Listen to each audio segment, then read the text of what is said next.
Hola, ¿qué tal amigos? Como siempre es un verdadero placer estar con todos ustedes. Les habla su amigo el licenciado Juan Parodi Nativitas y pues donde más, queridos amigos, en la única aquí en la que buena, en el 95.1 de su FM. Y bueno, pues ya saben que hoy es juevesito y es un día más de su programa Caso Abierto.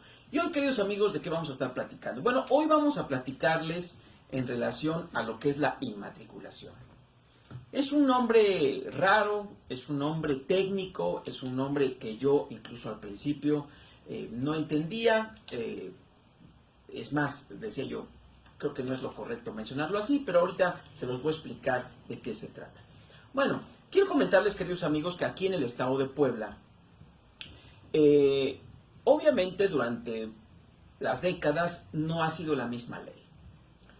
En el caso de los terrenos, casas, obviamente, si nos remontamos hace unos 40 años para atrás, pues no era el México ni la zona que actualmente conocemos. Ahorita, pues obviamente ya se modernizó mucho, tenemos calles ya pavimentadas, bueno, incluso ahora yo veo que pavimentan hasta los lugares donde ni casas hay puro terreno. Pero bueno, esa es otra situación, queridos amigos.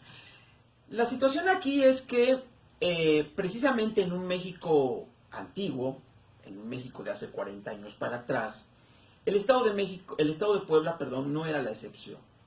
Y entonces teníamos otro código que establecía que había tres formas de comprar y vender una propiedad de terreno. Fíjense, si el valor del terreno no rebasaba los 100 pesos, ustedes podían hacer un contrato privado, llamémosle así, ante dos testigos que eran precisamente los que daban fe del contrato de compraventa que se estaba haciendo y no había ningún problema al respecto. Había incluso escritorios públicos en muchos lugares de las presidencias municipales de la región, Texutlán, San Juan Chiltelco, Chignautla, Ayotosco, etc. Y bueno, las personas tenían ahí abajo un escritorio, su mesita, sus máquinas de escribir. Ustedes llegaban como gente normalmente de campo y en ese momento les hacían su contrato de compra-venta, que ya saben que es una escritura. Y entonces, ¿qué ponían en la ciudad de Texutlán, Puebla, siendo las 12 horas del día 12 de marzo de 1978, ante los suscritos testigos autorizantes que damos fe, y se seguía la redacción? Bueno, le daban a cada uno su ejemplar del contrato de compra-venta y el asunto estaba terminado. Si el terreno, queridos amigos, rebasaba los 100 pesos, pero no los 500, entonces tenías que acudir ante un juez menor de lo civil y de defensa social que existía en aquellos años. Por cierto, una autoridad que ya desapareció de la ley orgánica del Poder Judicial del Estado, sin embargo, en muchos lugares se conserva por costumbre, queridos amigos, pero en realidad se han convertido en jueces de paz. Bueno, en esa época existían esos jueces menores y ante ellos acudían a realizar los contratos de compraventa. Siempre y cuando, insisto, el valor del terreno no rebasara los 500 pesos. Ya se imaginan de aquella época, ¿no? Mi mamá decía que le daban centavos y con eso compraba no sé cuánto de pan. Por eso hablamos de valores muy pequeños, de 100 pesos, imagínense. Y bueno, la tercera es que si el terreno rebasaba el valor de los 500 pesos, entonces a fuerza tenías que hacer el contrato de compraventa ante notario público. No era obligatorio, queridos amigos, en algunos contratos inscribirlos en el registro público de la propiedad.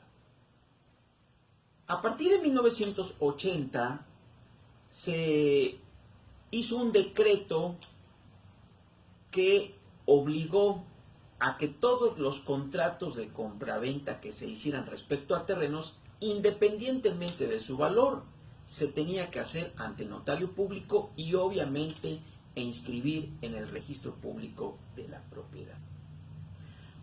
Muchos, queridos amigos, piensan que el hecho de que el documento esté inscrito en el registro público de la propiedad implica que es válido. No, queridos amigos, simplemente implica que ese documento se le va a dar publicidad. Incluso hay criterio de la Suprema Corte de Justicia de la Nación en el que establece que el hecho de que ese documento se encuentre inscrito en ese registro público solo da publicidad. ¿Qué significa publicidad? Bueno, para que todos sepan que tú eres el dueño. Es como publicarlo en cualquier diario de mayor circulación, ¿sale? Pero la ventaja que se tiene es que tú puedes ir y solicitar informes de ese terreno y ver si se encuentra hipotecado, si se encuentra embargado, si ya se vendió una fracción, etcétera, ¿no? Incluso puede solicitar copias, cualquier persona puede solicitar copias de la escritura o de las escrituras que ahí están registradas, porque no solamente hay libros con sellos de a quién pertenecen esas propiedades, sino además existen copias certificadas de todas esas escrituras. La ventaja que se tiene es que ustedes pueden ir a solicitarla. Bueno, pero en realidad, queridos amigos, en nuestra región, muchos de nuestros abuelitos, incluso de nuestros papás, que ya andan ahí oscilando entre los 50 y 60 años, se quedaron con contratos de compraventa hechos de antes de 1980 ante dos testigos y que estos no se inscribieron en el registro público de la propiedad. Entonces, fíjese, antes era muy fácil registrar estos contratos, porque ibas al notario, el notario lo pasaba ese contrato a su libro, hacía referencia de que comparecía el interesado y lo mandaba al registro público de la propiedad. En pocas palabras, lo inscribía sin ningún problema. Actualmente, queridos amigos, conforme han pasado los años, esos contratos antiguos cada vez se exigen mucho mayores requisitos para que se inscriban y precisamente es obligatorio actualmente que se promueva un juicio que se llama de inmatriculación, que es, en pocas palabras, es un juicio para registrar esos contratos en esa oficina gubernamental. Antes, yo me acuerdo cuando se iniciaron esos tipos de juicios, imagínense, queridos amigos, el valor de esa constancia, porque además necesitabas como requisito una constancia catastral. Yo me acuerdo en aquellos años, cuando se inició ese requisito, costaba 50 pesos. Actualmente, para promover ese juicio, te piden muchos requisitos. Uno, te piden el certificado del registro público de la propiedad que haga constar que ese terreno no está inscrito. Pero para que te den ese certificado tienes que conseguir una constancia catastral. Y para que te den esa constancia catastral necesitas demostrar que tienes posesión de ese inmueble. Y para que demuestres que tienes posesión de ese inmueble, tienes que promover un trámite judicial presentando testigos de ello.